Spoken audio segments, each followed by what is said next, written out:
There was a question that came up last night that I thought was pretty good, and it was, hey, if the guys, the creators of Dark Side of the Ring, we know Jason and Evan very well, and they Mhm. had a lot of success with Dark Side of the Ring, and then they span off and created Tales from the Territories, and now we've got this Who Killed WCW piece of business.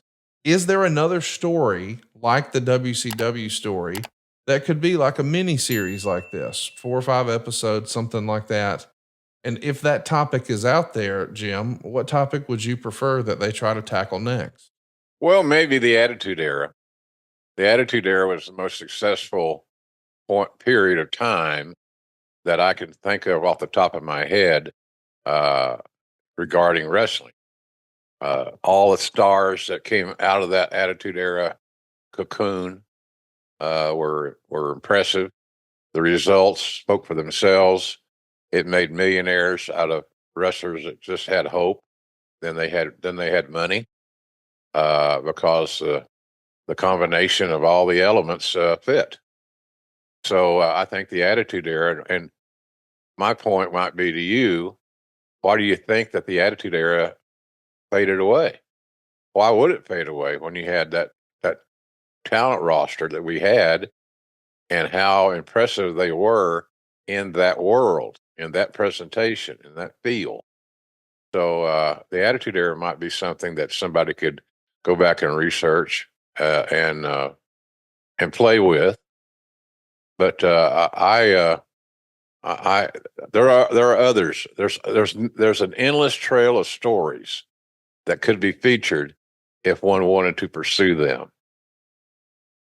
Do you think when you said, hey, what killed the Attitude Era? I mean, I know we're not necessarily saying it like that, but to me, it was Steve Austin turning heel and shaking Vince McMahon's hand at WrestleMania 17. I just don't think, I mean, people maybe who were younger, our younger listeners, it's hard to really explain just how over Stone Cold Steve Austin was. I Mm, mean, I remember going into local Walmarts, and as soon as you walk in, there had to be a dozen different variations of Stone Cold t shirts. I mean, right. it was unbelievable how mainstream it was and how fast it happened. I don't think we'll ever see anything like that again. And so to make him no longer a fan favorite and to quote unquote turn his back on the fans, it was, as Arn Anderson might say, like cutting the water off. I think that's probably the biggest thing I could think of as a fan. What would you It say? didn't work. It Yeah. didn't work. It didn't work. I've used this analogy before. That would be like in his heyday, uh, casting a war movie and making John Wayne a Nazi. It just did not fit, and people were not going to accept it. They enjoyed the Stone Cold presentation immensely, all facets of it, and to try to make him a heel, I thought was an act of desperation. Let's do something different. We got to change. Why do we have to change? If it's still working, then that's the goal. It works. And Austin worked. His merch sales, I don't know how much his merch sales went down during the that transition from babyface to heel, but I just thought it was ill advised, and I didn't like it. But I was an Austin fan. I was an Austin friend, still am. And if he was sitting right here in Norman, Oklahoma, I would tell him the same thing. I've told him that. So, but guys like to try things, and sometimes you try things for the sake of trying things, and that's not a good reason to change. So, Austin being a heel never worked for me. Yeah. And as you look back at now, Connie, in the last several years, where he's made his sporadic appearances on TV, it's always been as a babyface, and it's always worked. That tells me all I need to know. I wanted to ask you something about Steve Austin because I saw something the other day that jumped off the page. It's one of my favorite Twitter follows, Andrew Dice Clay, and he posted a graphic that showed, I guess, a new piece of marketing that Steve Austin had pushed out for his beer. But he's got a beer now that's using 316. That seems to be sort of not available to him. The tweet says WWE now allowing Steve Austin to use the Austin 316 on his non WWE projects. I recall he walked out in '04 because they wouldn't allow him to use what they have admitted about 1,000 times on DVDs that he came up with. Took them 20 years, but they've smartened up. And of course, we saw recently that, when The Rock came back and became a board member with TKO, he got back his IP. This is long overdue. Have you talked to Steve about him owning Austin 316? Connie, when Steve and I talk, which is not as often as we both would like, it's not normally about that deep into the business. Right. It's almost like we both want to be, let me up here on this deal. Yeah. Now, when football season starts, him being a major football fan, especially the college brand, we'll talk football more than anything else, pro or college.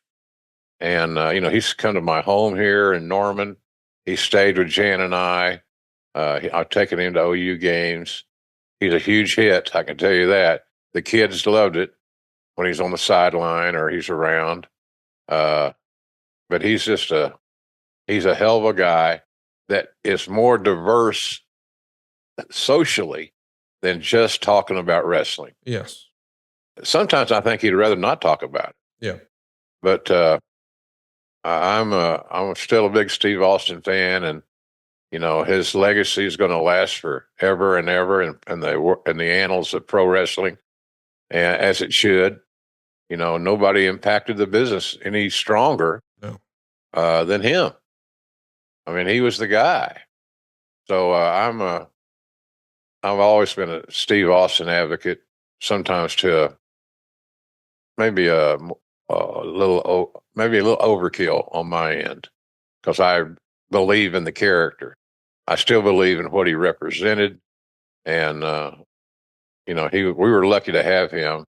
And his injury and his overall health affected the end of the Attitude Era.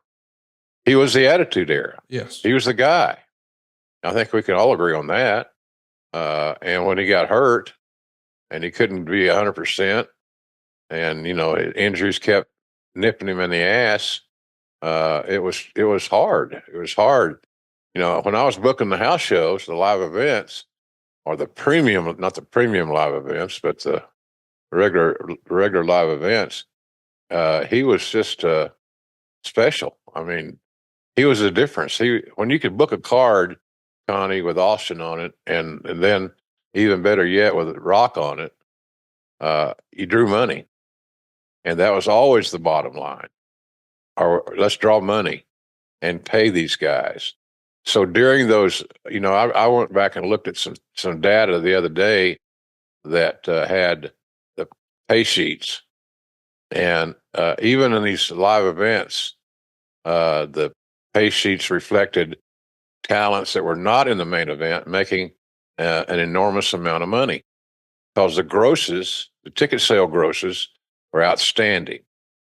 So he helped a lot of guys earn a lot of money. I can't remember the exact number, but there was a time during that period that we had, I want to say, around 15 guys that made $1 million a year. That's hard to believe in pro wrestling. That's like a small professional sports franchise payroll. And a lot of that could be contributed to him, Rock to a little bit lesser degree because they came along at different times, and Austin had that head start. But I really believe that he was the difference maker, and his health kind of cut things off. It was sad because he'd earned all those accolades, and he was making great money, and more importantly, perhaps, Connie, he was making great money for everybody. The trickle down effect. Sure. So but he was responsible for a lot of new money coming into WWE at that time, and I'll always be grateful for that, because he made me look good in booking. You know, when you got Rock and Austin, and then you got all those great heels, Triple H and DX and all that stuff, and others, several others, then it's hard to miss.